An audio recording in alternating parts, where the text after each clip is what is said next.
This is called a tubular hoop. It's comprised of two different pieces. There's a smaller ring that goes on the outside of the larger piece.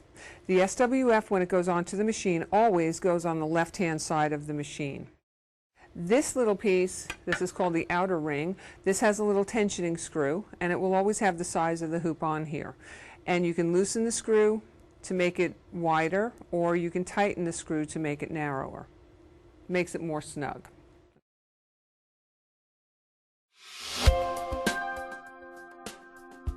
By hooping manually, what you're going to do is take the inner ring and put it inside the shirt. Now, once you have this lined up, and what you're going to actually do is basically you're going to be measuring from the top down.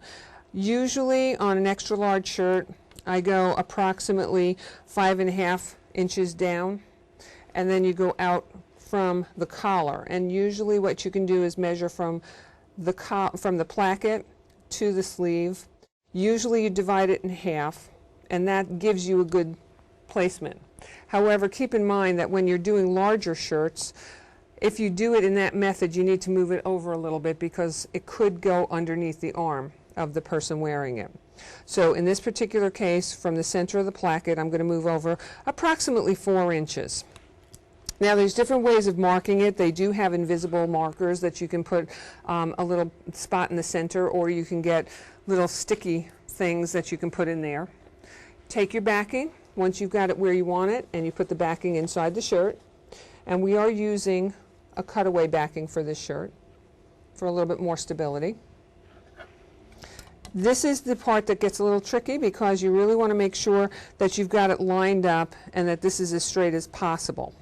And then once you have it lined up, you're just going to push it in.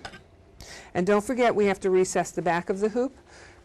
So just push it down all the way around, and this will prevent it from hitting the needle plate as you're tracing your design. And then your shirt is hooped.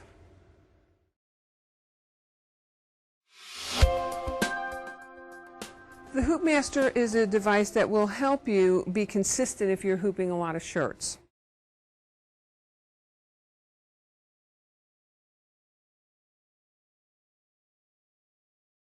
It comes with different pieces to it. This piece is called a kit, and the kit is actually brought to you. You can actually order the kit based on the size of the hoops that you're going to use. Most people order a 15-centimeter hoop because for hooping shirts, that's usually a good size. The Hoop Master also has areas up here with letters. This is used to line up the collar of the shirt. The center is used to line up the placket of the shirt or the buttons. And then you have an area for left as well as right hooping, and they both have the same number. These numbers will appear through here, depending on the size of your shirt. Once you start hooping with a Hoop Master, you'll be making a chart and putting it up on the wall so that you don't have to spend time measuring over and over again.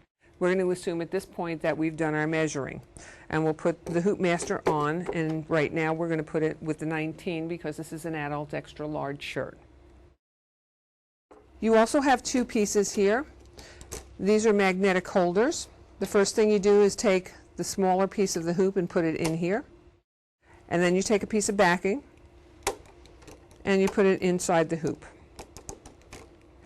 The magnets will hold it in place, but it'll also be flexible so that it will be able to push the other part of the hoop into it.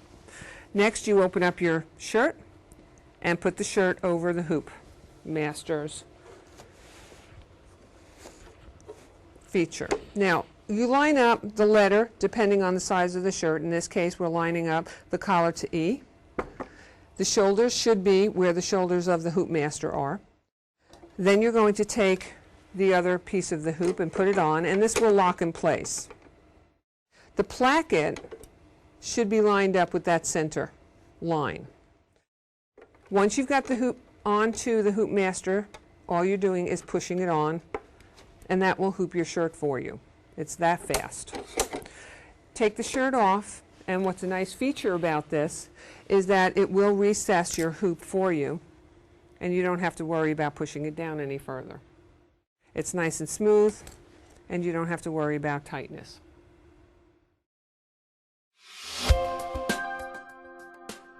This is your cap frame, and this is the wide angle cap frame, which means that you'll be able to sew on the sides of hats as well as the front of the hat with this.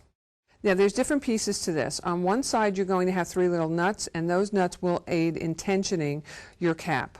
I usually tell people start out somewhere in the middle, and then if it's not tensioned tight enough you can always adjust it and make it a little bit snugger. On the other side you'll have a little fold over clip, and this holds a ring which goes over a little hook. Please be very careful with this because this hook can spring up and it can actually hit you, so you want to be very careful when you're working with this. Always keep your hand someplace on top of the band. On the inside of the cap frame you're going to see a row of teeth that go all the way around. This is helpful in holding the hat steady. You also are going to see teeth on the band here and then on both sides. And this is also meant to keep the hat sturdy while it's being sewn. These teeth need to go directly into the seam between the hat and the bill of the hat. You also have an area right here that you're going to be putting cap backing underneath this, as well as the sweatband of the hat. You always want to keep the sweatband out of the sewing area. This line is usually used to line up the center of the hat. There's also 4 clips that go on a hat, and you'll notice that they're pointing right now towards the inside of the hat. Those are important to keep out of the needles area when you're sewing. If one of these hooks onto the presser foot, you could actually bend the presser foot and damage your machine. You take your cap hoop and push it onto a cap gauge, and this comes with your machine. Push it on. You're going to line up the notch with the opening, push it straight on, and then clamp it down. Next you're going to open up the band. Make sure you take your clips off. We want to use backing. Backing can come on cap rolls of cap backing. This is the least expensive way. Please make sure you have a piece of cap backing that fits the area that you're going to be sewing on. If you're only sewing the front, this is fine. If you're sewing the front and the sides, you need to use a piece that will cover everything. Take your cap backing and put it underneath that silver area with the line on it. The next thing you're going to do is open your hat up. Inside of every hat when it's shipped is a piece of cardboard. Do not sew through the cardboard. Throw this out. This is not free backing.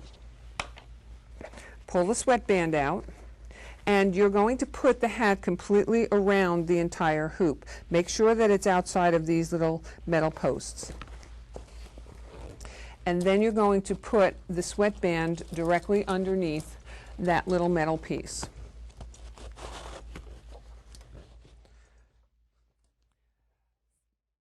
I fold the sweatband in half only to keep it out of the way of the sewing area, and I'm going to pull up the band and push it underneath here. Remember, we want these teeth to hold down the sides of the hat, so push it underneath there and then just guide the band around the bill of the hat.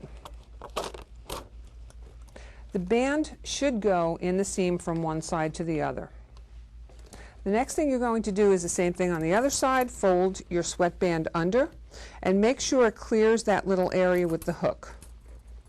And then just bring the cap band down and put the little metal ring over the hook and tighten it down. You want to line this up with that little red area. To do that, you just move the bill of the hat back and forth until it's lined up. Next, we're going to clamp down the sides of the hat, and we're going to make it as smooth as possible. This is very important if you're going to sew on the side of the hat. And remember to keep those little angle pieces towards the inside of the hat. So holding that down, you just clip it. And then do the same thing with the other side. You're just going to hold it down and you're going to clip it. Once you have the hat hooped, pick up the little clamps and just pull it off. Don't pull from the hat. You could wind up unhooping it. So pull it off from the metal and then your hat is hooped.